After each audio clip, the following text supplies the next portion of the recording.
घटना के लिए जिसके लिए लोग अक्सर पूछते हैं कि मैं जीवन में पैसा कमाता तो बहुत हूँ, लेकिन मेरा पैसा जाएगा कहाँ, ये मेरे को कैसे पता लगे। वो जो पैसा जो मेहनत से रात दिन एक करके कमाया जाएगा, वो पैसा खर्च कहाँ होगा।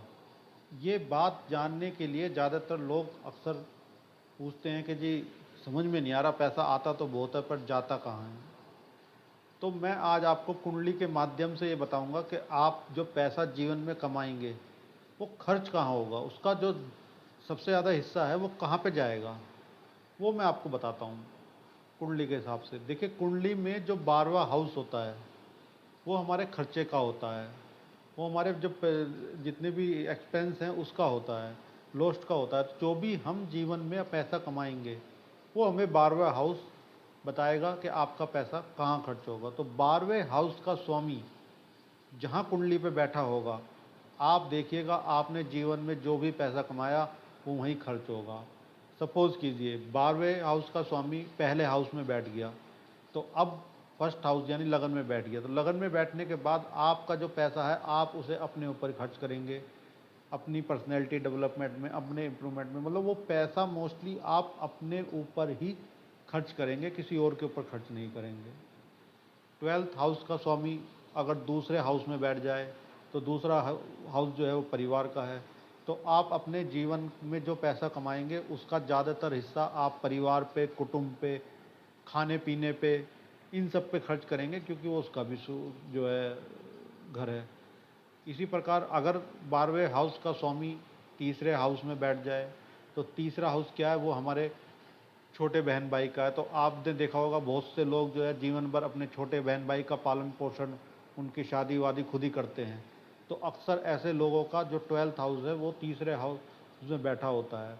तो यानी कि जो भी आप पैसा कमाएंगे वो अपने छोटे बहन भाई पे खर्च करेंगे, अपने पराक्रम पे खर्च करेंगे, इन सब चीज़ों पे आप खर्च करेंगे। अपनी छोटी यात्राएं जितनी होंगी, छोटी, तो आपने देखा होगा बहुत से लोगों को आदत होती है हरिद्वार चले गए, कुरुक्षेत्र चले गए, खाटू, जो छोटी छोटी यात्राएं हैं उन पे ज़्यादा पैसा खर्च होता है, क्योंकि तीसरा भाव जो है छोटी छोटी यात्राओं का भी है।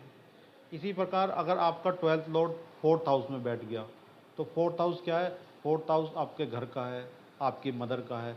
तो आप जीवन में जो पैसा कमाएंगे या तो अपनी माता जी पे खर्च करेंगे, या अपने घर पे खर्च करेंगे, या घर या गाड़ी पे खर्च करेंगे, क्योंकि बड़ी बड़ी गाड़ी जो है, जो आइटम है वो सब 4th हाउस से देखी जाती है।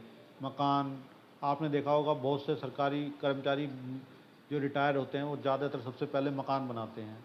तो जो भी अपना जुड़ा हुआ पैसा होता है वो उस पर खर्च करते थे।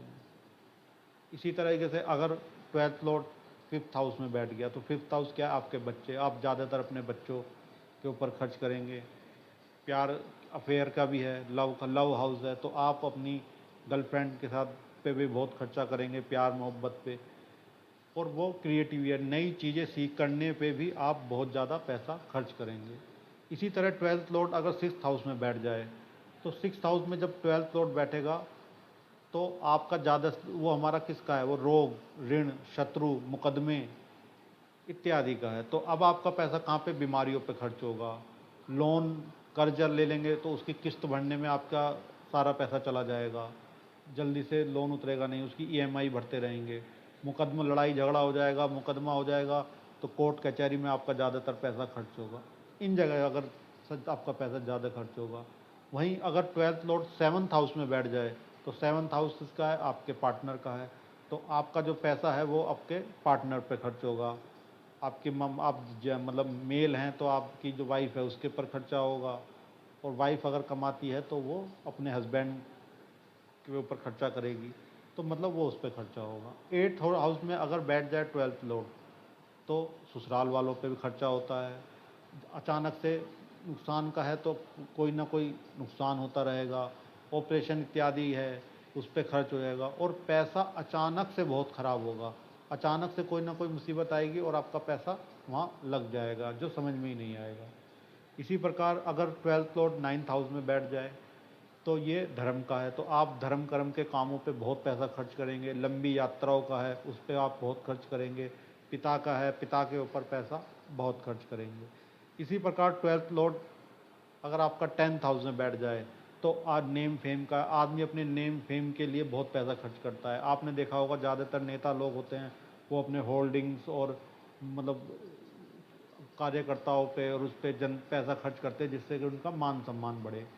इसी प्रकार अगर 12th फ्लोर 11th हाउस में बैठ जाए तो 11th हाउस क्या हमारे सोशल नेटवर्क का है, हमारे यार दोस्तों का है, बड़े बहन भाई का है, तो हमारा पैसा उन पे खर्च होगा। सबसे बड़ा इच्छा पूर्ति का है 11वां हाउस, हम अपनी इच्छाओं को पूरा करने के लिए उस पर पैसा खर्च करेंगे।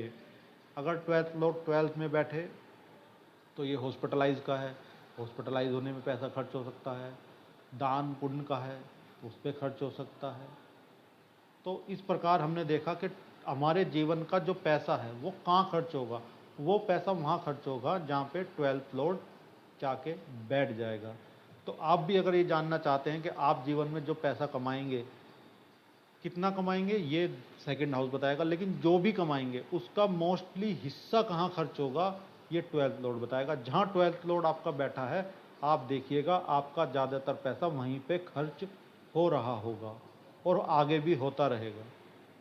तो इस तरह आप जान सकते हैं कि आपका कमाया हुआ धन कहाँ खर्च होगा, ये आप अपनी कुंडली के 12th लॉर्ड से समझ सकते हैं, जान सकते हैं। धन्यवाद।